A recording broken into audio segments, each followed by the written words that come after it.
Virgo. Welcome to Pandora Astrology's monthly horoscope for March of 2022. We are the astrologers of Pandora Astrology. I'm Jamie Kell Miller. I'm in Berkeley, California. I'm Julia Mijas in San Francisco.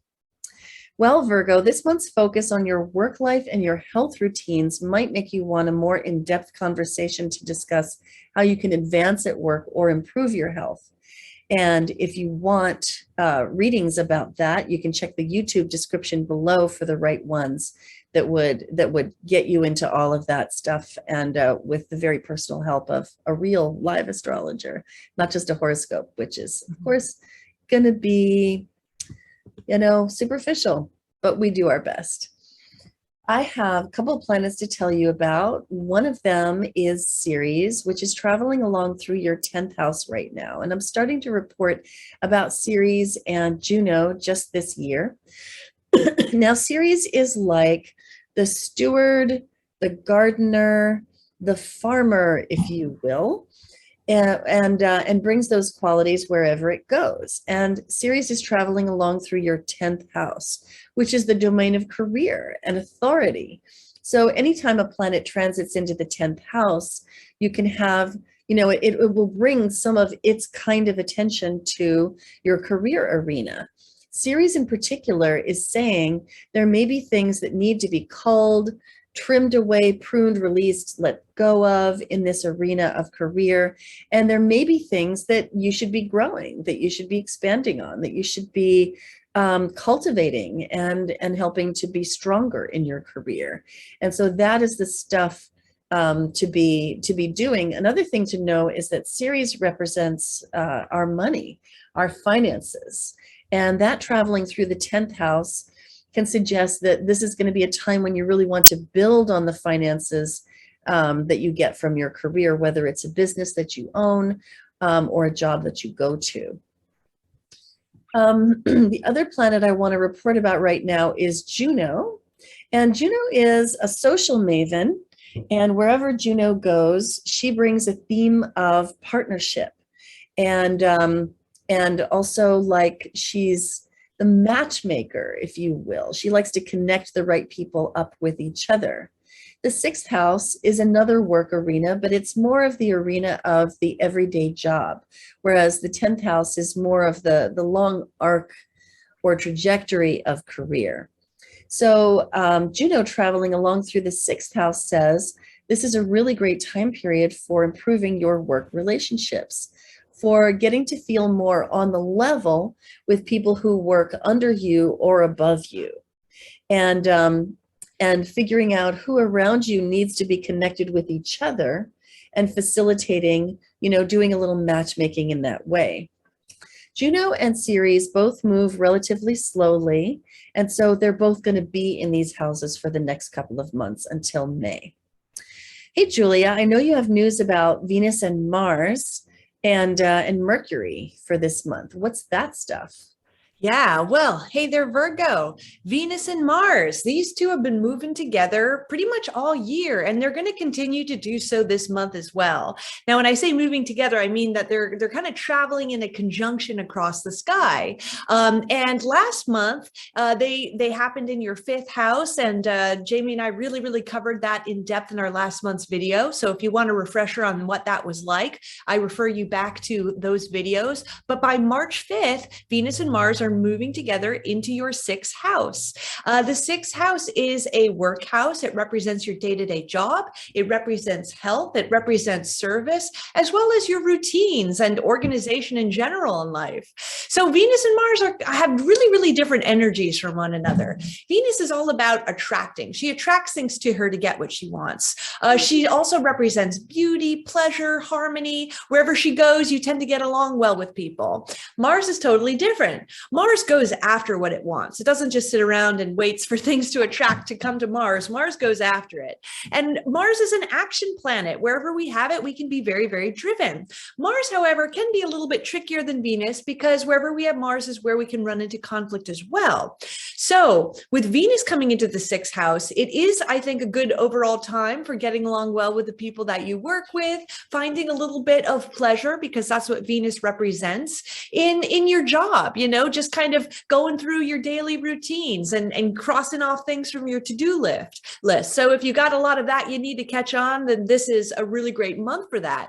Mars is super driven, so that means that you'll be driven in maybe your efforts to sort of reorganize, to get a lot of work done. Mars tends to be really independent, so the more work you can get done on your own this month, that's probably better because he's usually not so much of a team player. And since the sixth house is a house of health, Mars has a lot of energy. This could be a great time for throwing yourself into a new health routine. Now, since Mars can have a little bit of a conflict-prone side to him, or he can have a little bit of an edginess, in the sixth house, which also represents health, if you do have any chronic things, like maybe some difficult periods, or maybe you're dealing with migraines or IBS, that kind of chronic stuff, they might act up a little bit more now. However, with the luck that Venus has in your sixth house too, and with the Mars energy in there as well, I mean, this could be a good time if something does come up to really start a new habit, routine, regimen to get it, under control again, which is good news. Venus is moving really direct and fast right now. She finished up a whole long retrograde cycle that took place this winter. And now she's direct and moving fast, which means that our relationships will be going much more smoothly this spring. It's also a good time to now do things to beautify yourself, because during that 6-week cycle, usually not a good time to get a new haircut or anything like that, or else you'll have to go back on it. And I do want to say a few things about Mercury too this month. Mercury represents your mind. Wherever we have Mercury is where we expend a lot of mental energy, where we can also have an increase of communication too. So by March 9th, Mercury moves into your 7th house. This is the house of partnership. It represents your romantic relationship too, if you're in one. And the 7th house also represents consultants. So basically the people that you have to hire to give you advice, like a lawyer or a doctor. So with Mercury in the 7th, you could really be doing your best thinking this month if you've got somebody else, a partner, whether it's a best friend or your romantic partner that you can bounce your ideas off of. Mercury in the 7th is also a great time for consulting with a consultant, maybe hiring somebody even for a second opinion, or maybe just to give you advice on a certain subject as well. Yep, indeed. And so you've brought up the 7th house, and that's where the moons are happening this month in the axis of self versus other, self being the 1st house, other being the 7th house. And the first of these two moons is a new moon happening on March 2nd. New moons signal new beginnings. This particular moon is in Pisces, and it has a lot to do with planting seeds of kindness and compassion. We're calling this moon rationally dreaming for the collective. And so it has a lot to do also with getting along with people in your social groups and in your tribe. That's because of the connection, the very sweet connection between Uranus and this moon. But suffice it to say that wherever a new moon in Pisces happens, you want to plant those seeds of kindness, compassion, and empathy. And then you can watch them blossom and bear fruit when the moon comes around and opposes itself in the full moon. So the place to do that, obviously, is in your relationships. So going to the people that you feel are your partners, that you feel the most of that sense of partnership and balance with, whether that's, a spouse or another kind of long-term relationship in the personal realm or in the work realm, a business partner, for example. And so during the new moon, being kind to partners can bear some really lovely fruit. And watch this moon traveling around. And here we see at the full moon, moon and sun are opposed to each other. And so this is where that burgeoning, that blossoming and bearing fruit can happen. And that is in the 1st house, which is the house of self, of identity. So if you are kind to people at the new moon, you will find that they're more willing and interested to listen to you and to send some of that kindness back to you when it comes to the full moon. Full moon, we're calling Realize your empathy through humble practice. Now, that's something that I think you're quite familiar with, Virgo, because if there's anything that I know about Virgo, unless you have some Leo in your chart, which you might, but unless you do, you probably view that leonine arrogance with some distaste. Each sign really prefers to not be like the sign that came before.